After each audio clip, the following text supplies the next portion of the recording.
la levée du couvre-feu ne m'arrange pas. Parce que moi, j'habite une zone là où il n'y a pas la lumière. J'habite à Koubougou. Là-bas, il y a les braqueurs. Quand on rentre le soir vers 19h20, on n'a pas de clando. Mais on s'est fait braquer. Hein? Comme ils ont levé le couvre-feu, il faut que les agents circulent toujours. Parce que là, c'est pour... Si les agents continuent à circuler, il y aura moins de braquage. Pour pouvoir se rendre à la maison après le boulot, c'est souvent compliqué. Les taxis, c'est pas vraiment ça. On a un problème de taxi, les embouteillages, etc. C'était vraiment dur, c'était vraiment compliqué pour nous.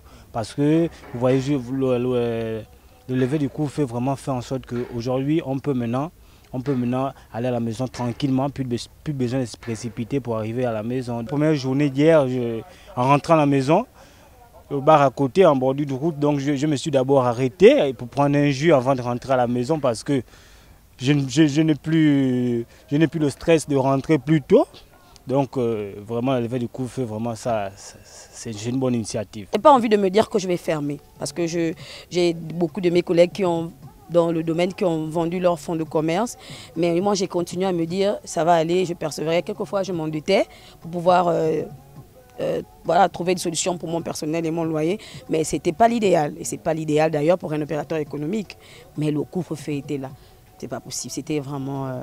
c'était comme si on était en enfer. Parce qu'il fallait réduire le nombre d'employés pour pouvoir au moins tenir jusqu'à ce que... Voilà quoi. Pouvoir une lueur de lumière, une lueur d'espoir, la lumière au bout du tunnel. On ne pouvait pas payer tous les travailleurs, ce n'était pas possible. On a même dû réduire les salaires, c'était difficile. Sachant le coût des loyers à Libreville, pour nos employés, c'est déjà chaud.